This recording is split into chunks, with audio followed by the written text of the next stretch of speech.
గంధర్వులు నివసించే ప్రదేశం. యక్ష కిన్నర గంధర్వ కింపురుషులు నివసించే ప్రదేశం. మంచి ఆహ్లాదకరమైన ప్రదేశం. మంచి పూలతోటలు, సుగంధ ద్రవ్యాలు, పండ్లు, ఫలాలు, మంచి నదులు, అన్ని నానా రకాల పక్షులు, కిలకిల రాగాలతో ఆహ్లాదకరంగా ఉండే ప్రదేశము గంధర్వపురం. ఆ గంధర్వపురంలో వీళ్ళందరూ నివసించుకుంటూ ఆ దత్తాత్రేయ స్వామి వారికి ఎందుకో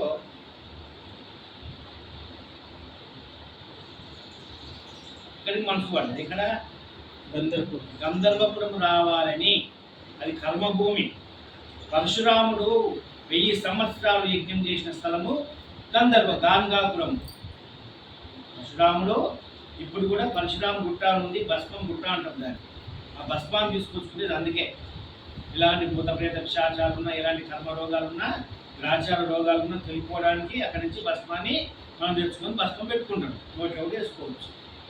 అంత పవిత్రమైంది. కాకపోతే అప్పుడు చేసిన గుట్ట పోయింది, మాయమైంది. మళ్ళీ పోసిన గుట్ట పడింది. అయినా ఆ స్థలం పవిత్రం.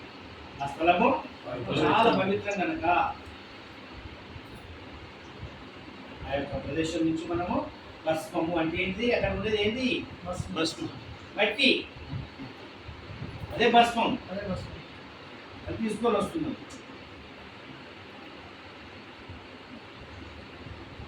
అంత పవిత్రమైన స్థలంలో స్వామివారు కూడా ఆ భీమ అమరజ నది సంగమించే స్థలంలో ప్రతిరోజు త్రికాల సంధ్యలు, త్రికాల అంటే ఏంటి, 3 కాలాలు. ఉదయము, మధ్యాహ్నము, సాయంత్రం. ప్రతిరోజు వచ్చి స్నానం చేసి సంధ్యా సమయంలో ఆ యొక్క స్వామి సంధ్య వార్చుకునేది, విచారాలు చేసుకునేది ప్రతిరోజు ఆ నదిలో భీమ అమరజ సంగమంలో. అది అమృతమయము. అది అమృతమయము. ఆ నీళ్లు కావాలి, అమృతము. అక్కడ గంధర్వలోకం ఉంది. దాని కింద, ఆ నది కింద గంధర్వలోకం ఉంది. ఆ స్వామివారి ప్రతిరోజు హారతి ఇచ్చేది ఎవరు, ఈ గంధర్వులు, కిన్నెరులు, కింపరుషులు, నాగకన్యలు, వీళ్ళంతా కూడా ఎక్కడ ఉండేది వాళ్ళంతా. గంధర్వ నగరం అనేది గంధర్వపురము ఏడుంది, నది లోపల. ఈడ కాదు, నది లోపల. ప్రతిరోజు స్వామివారు మధ్యాహ్నము 12 గంటల 30 నిమిషాలు స్వామివారు ఆ నదిలోకి వెళ్ళిపోయింది. 1 గంట తర్వాత వచ్చింది. చూసే భక్తులంతా పరిశాని. స్వామి ఎక్కడికి పోతున్నారు, మునిగిపోతుంది. గంట తర్వాత వేసుకుంటారు. మాయ. అక్కడ వారు మణిరత్న ఖచ్చితమైన బంగారు, స్వర్ణ, వజ్ర, వైడూర్య, కిన్నెర, కింపురుష ఇవన్నీ కూడా అన్నీ ఉన్నాయి. రత్నాలతో, నవరత్నాలతోటి కూడా ఆ యొక్క ప్రదేశం విరాజిల్లుతుంది కాంతివంతంగా. అక్కడ సింహాసనం, వజ్ర ఖచ్చితమైన సింహాసనంలో స్వామిని ఆహ్వానించి కూర్చోబెట్టి పాదసేవ చేసుకొని, పాదాలు దర్శించుకొని, నమస్కారం చేసుకొని, మంగళహారతులు స్వామివారికి మంగళహారతి ఇచ్చిన తర్వాత పంచభక్ష పరమాన్నాలు స్వామివారికి నివేదించేది. వీళ్ళంతా ప్రతిరోజు ఇదే. ప్రతిరోజు ఇక్కడనే. ఎక్కడ గంధర్వపురం అంటే గాంగాపురంలో. ఇప్పుడున్న అంత పవిత్రమైన నది కాదు, నీళ్లు కావు, పవిత్రం లోపల. అదే ఇప్పటికి కూడా ఉన్నారు వాళ్ళు. ఇప్పటి కూడా స్వామి అక్కడే పోతుండ్రు, అక్కడే స్నానం చేస్తుండ్రు. నిజమైన భక్తులకు, పరమ శ్రేష్ఠులకు స్వామి దర్శనం కలుగుతుంది. ఒక కోతి ఉండడుగా, ఊరన్న కాలం ఒక కోతి ఉంటుందిగా. ఉంటుందా? ఉంటుందా? అయితే ఏం చేసిండు వాడు,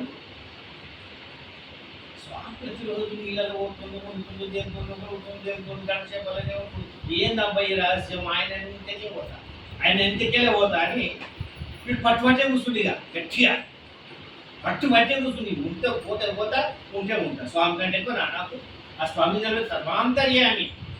ఆయన జరుగుతుంది ఏముంది, నేను వచ్చేది తెలుసు, పోయేది తెలుసు, ఈ పెట్టుకున్నది తెలుసు, ఈ ముంగట ఉన్నది తెలుసు, ముందున్నది తెలుసు. ఆయన దయ, ఆయన ఏం చేసినా దయ. కానీ మాత్రమే దత్తభక్తుడు. ఆయన ఇష్టం. సంపిన సాధన గీలలో ఉంచిన పాలన స్వామి జై గురుదత్త అని ఆయన వెంబడే అనుసరిస్తూ ఆయనతోనే పోయిండు. ఎవరు? ఒక భక్తుడు, కొద్దిగా భక్తుడు పోయినాక స్వామి తెలియదు ఏముంది తెలుస్తుంది, కానీ వాడు తెలుసుకోవాలి ఉత్సాహం బాగా కుతూహలం ఉంది. కానీ రాని వాడు కూడా తెలియని చూద్దాం అది బాగా చాలా బాధపడుతుండు నా గురించి, భక్త శ్రేష్ఠుడు అని స్వామి క్షమించి అతను కూడా రావడానికి అవకాశం ఇచ్చింది. అండ్ ఇది ఓన్లీ స్వామివారికి అప్సరసులు కన్యలు మేనకలు అంతా గంగలు కిన్నెల కింపుష ఇదంతా నాగకని ఇంత మహామంగళ హారతితో స్వామివారిని ఇన్వైట్ అంటే ఆహ్వానం చేసి ఆ సింహాసనంగా కూర్చోబెట్టి ధూపదీప నైవేద్యాలతోటి మంగళహారతులు ఇచ్చి పాదసేవలు చేసుకొని పంచపక్ష పరమాణ నైవేద్యం సమర్పించి స్వామివారి సాష్టాంగ నమస్కారాలు అందరూ చేసి అక్కడికి ముక్కోటి దేవత బ్రహ్మలు శివుడు అది బ్రహ్మ విష్ణు మహేశ్వరు కూడా వచ్చారు. ముక్కోటి దేవతలు కూడా అక్కడికి వచ్చారు స్వామి దర్శనానికి. ఇక రాజాదిరాజు యోగిరాజు భోగిరాజు అన్నిట్లో ఉన్నాడు ఈయన. యోగి భోగి, యోగి భోగి అంటే ఏంది? యోగి అంటే ఏంది? ధ్యానపరుడు. భోగి అంటే ఏంది? అందరినీ కష్ట సుఖాలు చూసి కర్మల మెడబాపి భక్తుల యోగక్షేమాలు చూసేవాడు తినేవాడు. మనం అనేది ఏంటి? పంచపక్ష కర్మాలు మనం తింటాం కాదు, అది భోగం వేరు. అర్థమైందా? ఈ భోగం అంటే హారతులు నైవేద్యాలు అఖండమైన హారతి అని భోగము అంటుంది. ఇప్పుడు సింహాసనం కూర్చోబెట్టి కాలు కడిగి మంచిగా నవరత్న చిన్నమైన సింహాన్ని కూర్చోబెట్టి నైవేద్యాలు పెట్టి మనం ధూపదీప అలంకారాలతో మనం గండి చేసేది భోగము. భోగము అంటే సకల సౌకర్యాలు స్వామివారికి సేవించాలి జరుగుతుంది. ఆ భక్తుడు ఎంతకేడ వస్తున్నాడు, వచ్చిండు చూసిండు, ఒక మూల నక్కిండు, భక్తుడికి వెళ్తే అన్నీ అయినాయి కార్యక్రమాలు నేర్పి మళ్ళీ మీరు పోవాలి. అరే భక్తయ్య రారా అన్నాడు. ఓన్లీ పెట్టి స్వామి చూసిందా చూడకుంటుంటాను నువ్వేంటిగా ఆయన జరిగితే అంతా పిలిచాం. భర్త వచ్చినావు కానీ సంతోషం, నువ్వు పరమభక్తుడు నాకు ఇష్టమైన భక్తుని కనుక నీకు ఈ అవకాశం ఇచ్చిన కానీ ఎక్కడ చెప్పకు బిడ్డ, ఎక్కడ చెప్పకు. చెప్తే నీ శిరస్సు 1000 ముక్కలైపోతుందా చెప్పిస్తా. సరే స్వామి స్వామి ముందు కదా ఉపావతలేదు ఓ స్వామివారి ఏంది ఆయన వైభోగమైంది.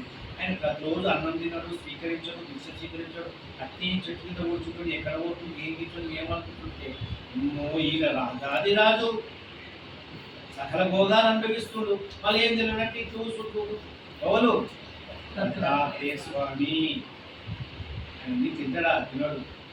ఆవాహయ అని అనపయ అని ఆ ఒక వాసనని ఆయన ఆహారం స్వీకరించాడు.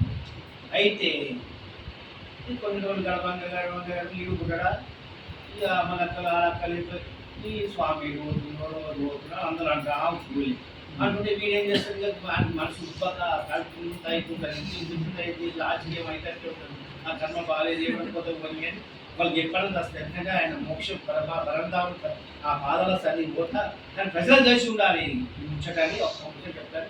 అన్నట్టు ఒకసారి చెప్పి ఏమని స్వామిని ప్రతిరోజు 12:30 గంధర్వపురము వరజా నది సంగమ లోపల మహానగరం ఉంది. వజ్ర వైడూర్యాలతోని మహా యొక్క సింహాసనం మీద కూర్చొని కిన్నెర కింపురుషులు అందరూ కాకన్యలు అందరూ కలిసి హారతిచ్చి పంచపక్ష పరమాణాలు ప్రసాదం స్వీకరించి స్వామి ప్రతిరోజు వస్తున్నాడు.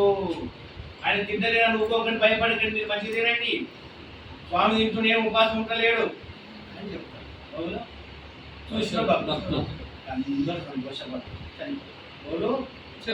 మోక్షం ఉంటుంది, చనిపోయి మోక్షము అంటారు. దాన్ని ఏమంటారు? మోక్షం. స్వామివారి సన్నిధానానికి వెళ్ళిపోతుంది, పాదాల కాడ చంద్ర. ఇది దత్తపురాణంలో ఇది ఒక భాగము. ఈ గాంగాపుర మహిమ విశేషం ఉంది. అయితే గంధర్వపురంలో చాలా కథలు ఉన్నాయి. ఇప్పుడు చెప్పన్న టైం ఉందా? ఆకలి అవుతుందా? అవుతుందా?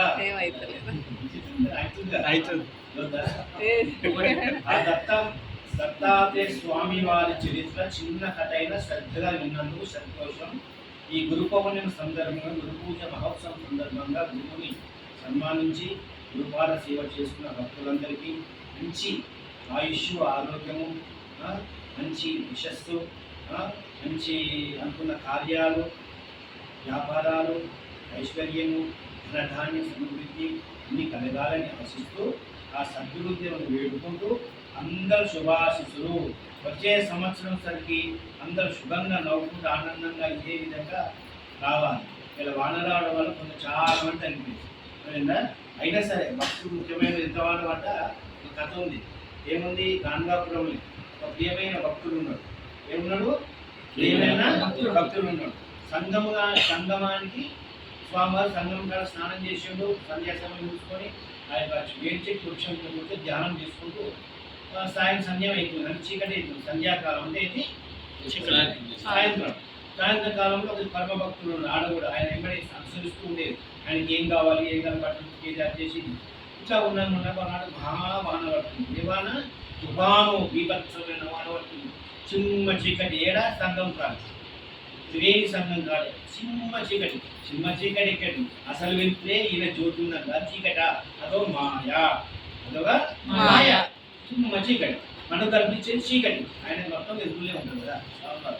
బట్ ఆ భక్తులు చెప్తాడు, అరే శిష్య చిమ్మ చీకటి మరే దీపం లేదు, నిప్పు రవ్వలేదు, మేము వెలిగిద్దామని నిప్పు రవ్వ రావాలి కదా జ్యోతి వెలగాలంటే. లేదు, గాంధాపురం పోయి మఠం అంటాం. ఉండే క్షేత్రాన్ని మఠం కాడి పోయి ఒక జ్యోతి రవ్వని, నిప్పు రవ్వని తీసుకురావో ఇక్కడ వెళ్తుంది. చీకటి ఉంది, వాన పడుతుంది, గాలి వాన జోరు. అయినా భయపడదు. కొంచెం భయపడి ఏం భయపడదా, ఎంత వాన స్మరణ చేసుకో, గురునామ స్మరణ చేసుకో, వెళ్ళిపోను. ఎంత మంచిగా వాళ్ళకి ఇంటి దగ్గర దాటుకుంటా దాటుకుంటూ పోయి ఆ యొక్క జ్యోతిని అఖండని కడగడ పట్టుకొని వస్తూ ఏం చెప్పింది పోతే అప్పుడు స్వామి ఏం చెప్పిందంటే, నువ్వు అటుపక్క కానీ ఇటుపక్క కానీ చూడవు, చక్కగా నువ్వు వచ్చేవో చక్క ఇచ్చేదా, ఒక బాట ముందే చూడు కానీ ఈ పక్క ఆ పక్క చూడకు, చూరా నిమ్మలంగా.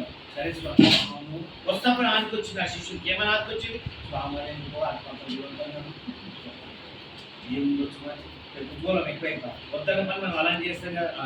వద్దన పని అలా చేస్తాం. వద్దని దూరం తెలిసింది. చూసేది తీరుతాను. ఏం చేసాడు? ఇట్లా చూసేవాడికి 7 శిరస్సుల నాగుంబాబు వెంబడిస్తుంది.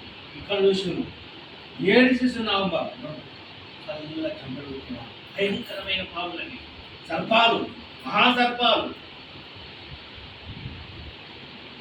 అవి ఎందుకు వస్తున్నాయి? ఆయన మరే వస్తుంది. ఇంత ఒకటి అట్లా వస్తుంది. నేను స్వామి ఏంటి స్వామి నాకు ఈ పరీక్ష నువ్వు ఎంబడి కాలం మీద పడి ఇలా చూసి నాన్నకి రక్షించు తండ్రి, పాయిమా స్వామి నిదా నాస్తి ధన్యవరక్షమ అన్నప్పుడు ఇప్పుడు లేదు, తల్లి లేదు, తండ్రి లేదు, అయ్యలేదు, అమ్మ లేదు, ఆత్మ లేదు, నిన్ను లేదు, ఆస్తి లేదు, ఆస్తి లేదు, వేసిన అనే భక్త ప్రణశ్యతి స్వామి కాలం విద్య నీ రక్షణార్థమే నేను జోడించిన ఆ విశేషుని నీ రక్షణ కొరకే అటుపత్తి అందుకే చూడొద్దన్న భయపడతామని నీ రక్షణ అనేది జోడిస్తే ఏం భయపడుతూ వాళ్ళు నా శిష్యులే, నా శిష్యులు అమ్మలకు ఏం భయపడ్డారు. అప్పుడు స్వామి ఆశ్రయించి అప్పట్లే ఏక గారు పరీక్ష పెట్టడానికి, శిష్యుని తెలుసుకోవడానికి, పరీక్ష తెలుసుకోవడానికి, భక్తి తెలుసుకోవడానికి ఆ స్వామి అలా. జయ బలో దత్తాత్రేయ స్వామికి. సందేహం అంటే అడగండి, చెప్తా. భక్తు స్వామి గురించి, స్వామి చరిత్రల గురించి ఏది ఉన్నాడని చెప్తాను. ఎవరికి ఏ బాధ ఉన్నా సంక్షేమం చెప్పండి. అందరూ నోట్ తలకేసి